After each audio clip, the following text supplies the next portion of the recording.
ഇതിന്റെ പഠിതാക്കളാവണം എല്ലാവരും. ആ മനുഷ്യന് അള്ളാഹു നൽകിയ ത്വയ്യിബാത്തിൽ ഏറ്റവും നല്ല ത്വയ്യിബാണ്, ഏറ്റവും നല്ല ഫുഡാണ് ഏത്? ഇൽമ്, ഇൽമ്, ഇൽമ്. ആത്മാവിന്റെ ഫുഡ്, ഖൽബിന്റെ ഫുഡ്, നഫ്സിന്റെ ഫുഡ് ഇൽമാണ്. അതേസമയം നമ്മൾ കഴിക്കുന്ന മന്തിയോ മറ്റോ ആയിട്ടുള്ള ഏത് തരത്തിലുള്ള ഫുഡുകളാണെങ്കിലും ശരീരത്തിന്റെ ഫുഡാണ്. ശരീരമല്ല വിഷയം. ശരീരം സംരക്ഷിക്കണം. എന്തിന്? ഈ ആത്മാവിനെ, മനസ്സിനെ സംരക്ഷിക്കാൻ.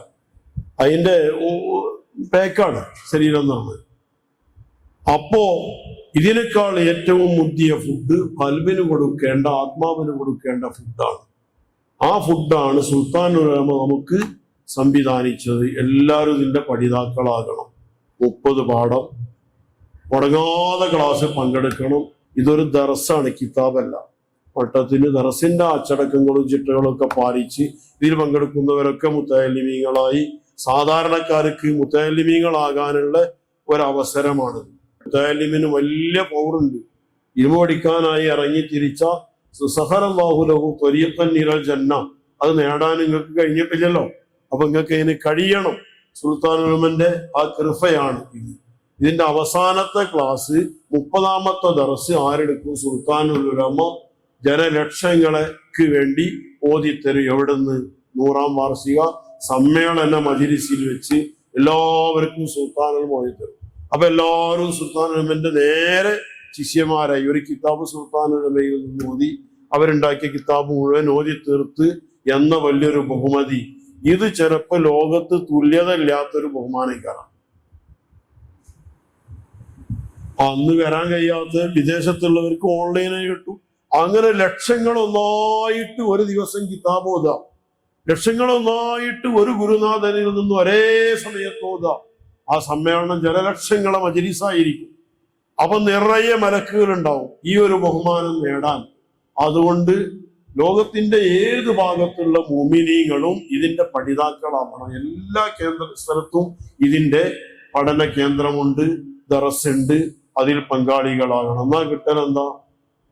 ജനലക്ഷങ്ങൾ ഒരുമിച്ച് ഒരു ഗുരുവര്യരിൽ നിന്ന്, അതൊന്ന് കിട്ടാൻ പറ്റുന്ന ഏറ്റവും വലിയ ഗുരുനാഥനിൽ നിന്ന് ദറസ് കിട്ടുക എന്നൊരു ബഹുമാനം. ഇത് അല്ലാഹു തആല നമുക്ക് കനിഞ്ഞേകിയൊരു ഭാഗ്യല്ലേ. ഇത് ആരും പാഴാക്കരുത്, നഷ്ടപ്പെടുത്തരുത്.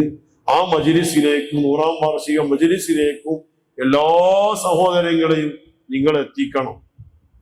സ്വർഗത്തിലേക്ക് എത്തിക്കുന്ന അവസ്ഥയിൽ അല്ലാഹു തആല ആക്കി തരട്ടെ. അതിൽ പങ്കെടുക്കുന്നവര് മുഴുവൻ ആ ദർസിൽ പങ്കെടുത്ത്, ആ ദർസിൽ പങ്കെടുക്കുന്ന മുഴുവൻ മലക്കുകളും പരലോകത്ത് അനുകൂലമായി സാക്ഷിയായി എല്ലാവരെയും അള്ളാഹു ശരിയായ മുത്തഅല്ലിമീങ്ങളാക്കി കബൂലാക്കി സഖറല്ലാഹു ലഹു ത്വരീഖൻ ഇലൽ ജന്ന എന്ന സ്വർഗത്തിന്റെ വഴി എളുപ്പമാക്കി തരാൻ അള്ളാഹുവെ കാരണമാക്കണേ അല്ലാഹ്. അതിനായി ജനലക്ഷങ്ങൾക്ക് പങ്കെടുക്കാൻ ആ ലക്ഷക്കണക്കിന് ആളുകൾ മുഴുവൻ സ്വർഗത്തിലേക്ക് സുൽത്താനുൽ ഉലമയുടെ കൂടെ അവരുടെ നേതൃത്വത്തിൽ പ്രവേശിക്കുന്ന ഒരവസ്ഥ അള്ളാഹുവെ ഉണ്ടാക്കി തരണേ അല്ലാഹ്. ഞങ്ങൾക്ക് അതിന് വലിയ ആഗ്രഹമുണ്ട്, വലിയ താല്പര്യമുണ്ട്.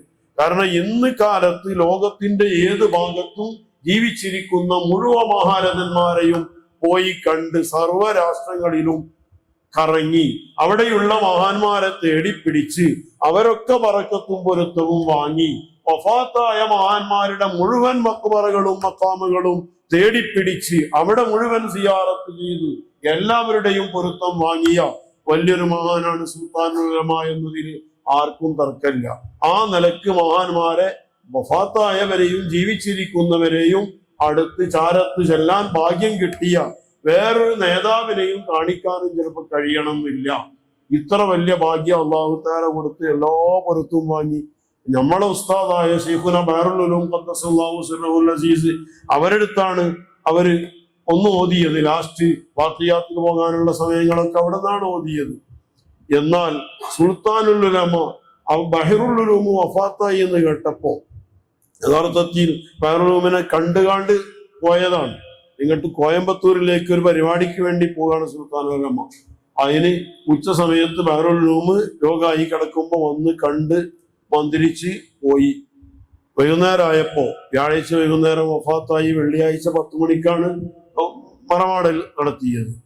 എന്നാ നമ്മൾ ജനാസയുമായി വീട്ടിലെത്തിയപ്പോഴത്തിന് സുൽത്താനുലമ കോയമ്പത്തൂർക്ക് പോയ സുൽത്താനുലമ മടങ്ങിയെത്തിയാണ്. പരിപാടി ക്യാൻസൽ ചെയ്തതാണ്. എന്നാ അവർക്ക് കോയമ്പത്തൂർ പരിപാടി നിശ്ചയിച്ച് അത് പോയാണ്ട് കഴിഞ്ഞിട്ട് വന്നാൽ മതി. കാരണം രാവിലെയാണ് ജനാസ എടുക്കുന്നത്. ആ പൊരുത്തം കിട്ടാൻ വേണ്ടി തിരിച്ചെത്തി. എന്നിട്ട് അവിടെ ക്യാമ്പ് ചെയ്ത് പിറ്റേന്ന് ജനാസ എടുത്ത് ഖബറടക്കം നടത്തി തെൽക്കീന് സുൽത്താനുലമ ചൊല്ലി കൊടുത്ത്. അതും കഴിഞ്ഞിട്ട് ദുആ കഴിഞ്ഞിട്ടാണ് പോണത്. അതുവരെ അവിടെ കൂടി. ആ നിലക്ക് പൊരുത്തം വാങ്ങുന്ന കാര്യത്തിൽ ആ ഉസ്താദിന്റെ പൊരുത്തം ഉസ്താദ് കാണൂലെന്ന് വിചാരിക്കാനാ. എന്റെ പരിപാടി കഴിഞ്ഞിട്ട് വന്നാൽ മതി എന്നല്ല ആരും ചിന്തിക്കാം. ആ പരിപാടി ക്യാൻസൽ ചെയ്തിട്ട് പോകുമ്പോ ഉസ്താദിനെ കണ്ടുപോയതാ. ഇനി നാളെ നമുക്ക് ജനാസന്റെ ചടങ്ങിന് വന്നാൽ മതി എന്ന് ആരും ചിന്തിക്കും. പക്ഷെ ആ വലിയ മനുഷ്യൻ അത് ചിന്തിക്കാതെ യാത്ര വഴിയിൽ നിന്ന് മടങ്ങി തിരിച്ചു വന്നിട്ട് അവിടെ കൂടി. പിറ്റേന്നെല്ലാം കഴിഞ്ഞിട്ടാ പോയത്. ഈ നിലക്ക് അന്ന് നമ്മൾ കണ്ടനുഭവിച്ചതാണ് ആ പൊരുത്തം വാങ്ങാൻ. അങ്ങനെ പൊരുത്തം വാങ്ങി കൂട്ടിയ ഒരു മഹാൻ, ആ മഹാന്റെ പൊരുത്തം കിട്ടിയാൽ നമ്മൾ രക്ഷപ്പെടും എന്നാണ് നമ്മളെ പ്രതീക്ഷ. അതിനുള്ള വലിയ വഴിയാണിത്. അതുകൊണ്ട് ആരും ഈ അവസരം പാഴാക്കരുത്. ആഴ്ചയിൽ ഒരു ദിവസം ഒരു 40 മിനിറ്റ് അള്ളാഹു തൗഫീഖ് ചെയ്യട്ടെ. ഇവിടെയുള്ള ദർസും എല്ലാ ദർസും അള്ളാഹു അതിന്റെ പരിപൂർണതയിലാക്കി തരട്ടെ.